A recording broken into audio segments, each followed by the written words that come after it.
Apakah hidup kita dituntun oleh nilai-nilai rohani atau oleh keinginan daging? Di tengah kehidupan yang penuh tawaran keduniawian, mengumbar nafsu dan juga ketamakan, kita seringkali harus memilih jalan mana yang akan kita tempuh. Kali ini, mari kita belajar dari beberapa tokoh besar yang hidupnya menginspirasi. Mereka memilih jalan rohani, hidup berfokus pada Tuhan, dan meninggalkan daya tarik duniawi. Inilah kisah Santo Fransiskus dari Assisi, Santo Antonius dari Mesir, dan Polikarpus dari Smyrna.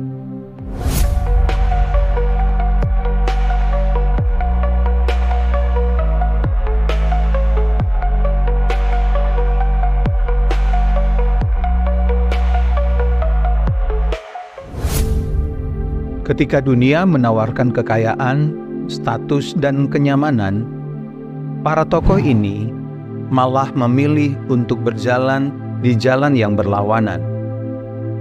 Apa yang mendorong mereka meninggalkan keduniawian dan memilih hidup sepenuhnya bagi Tuhan? Perjalanan iman mereka membawa kita pada satu pertanyaan penting. Bagaimana kita bisa menjadi manusia rohani di tengah godaan duniawi yang terus datang tanpa henti? Kita akan belajar dari kehidupan tokoh yang pertama, Santo Fransiskus dari Assisi, meninggalkan dunia untuk mengikuti Kristus. Fransiskus dari Assisi hidup di abad ke-12. Lahir dari keluarga kaya dengan segala kenyamanan yang dunia bisa tawarkan. Masa mudanya penuh kemewahan dan pertualangan. Tapi suatu hari, Tuhan memanggilnya untuk meninggalkan kehidupan duniawi itu. Fransiskus mengalami titik balik ketika dia melepaskan seluruh harta dan memilih hidup dalam kemiskinan dan pelayanan kepada orang-orang miskin. Ia percaya bahwa mengikuti Kristus berarti melepaskan segala yang bersifat duniawi. Baginya, hidup sebagai manusia rohani berarti berani menanggalkan kekayaan, kehormatan, dan bahkan kenyamanan demi mengikuti teladan Yesus yang mengasihi tanpa batas. Fransiskus adalah gambaran hidup dari manusia rohani yang rela melepaskan ikatan duniawi untuk mendekat kepada Tuhan. Tuhan Yesus juga mengatakan di dalam Lukas 14 ayat 33, "Demikian pula lah tiap-tiap orang di antara kamu yang tidak melepaskan dirinya dari segala miliknya tidak dapat menjadi muridku." Tokoh kedua yang kehidupannya bisa menjadi inspirasi bagi kita, Santo Antonius dari Mesir. Kehidupan pertapaan sebagai pilihan rohani. Santo Antonius dari Mesir, yang dikenal juga sebagai Antonius Agung, hidup di abad ketiga dan dipandang sebagai bapa para petapa. Setelah kedua orang tuanya meninggal, Antonius mewarisi harta kekayaan yang banyak. Namun, hatinya justru tergerak oleh perintah Yesus dalam Injil untuk menjual seluruh hartamu dan berikan kepada orang miskin, maka engkau akan mendapat harta di surga.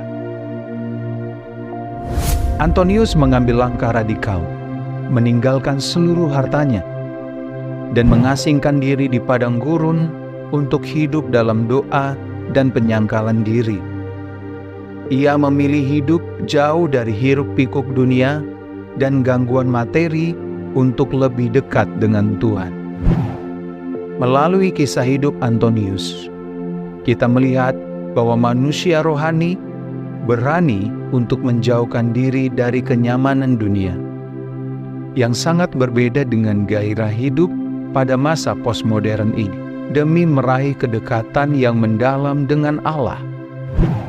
Baginya, menjadi manusia rohani adalah menjalani kehidupan yang berakar dalam doa dan refleksi. Tokoh ketiga adalah Polikarpus dari Smyrna. Kesetiaan hingga akhir. Di abad kedua, seorang uskup bernama Polikarpus dari Smyrna, yang juga merupakan murid Rasul Yohanes, menghadapi penganiayaan karena imannya kepada Kristus. Ketika diperintahkan untuk menyangkal imannya dan menyembah dewa-dewa Romawi, Polikarpus dengan tegas menolak. Kata-kata terakhirnya begitu menggetarkan. Selama 86 tahun aku telah melayani Kristus, dan Dia tidak pernah mengecewakan aku. Bagaimana mungkin aku menghujat Rajaku yang menyelamatkan aku? Polikarpus adalah teladan manusia rohani yang tidak tergoda oleh ancaman duniawi. Bahkan nyawanya sendiri tak ia anggap sebagai sesuatu yang terlalu berharga untuk diberikan demi kebenaran.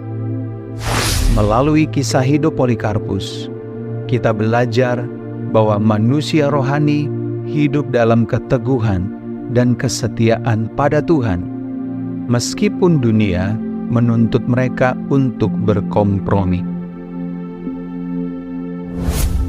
Dari ketiga tokoh ini, kita melihat bahwa manusia rohani memilih nilai-nilai yang diajarkan Tuhan Yesus Kristus di atas keinginan dunia.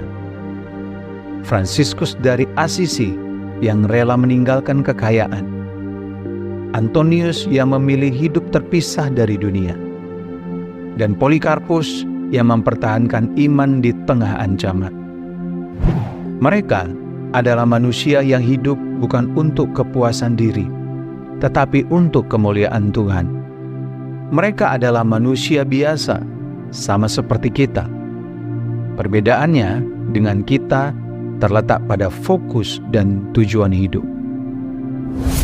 Pertanyaannya untuk kita, apakah kita sudah hidup seperti mereka, mengutamakan yang rohani di atas yang duniawi?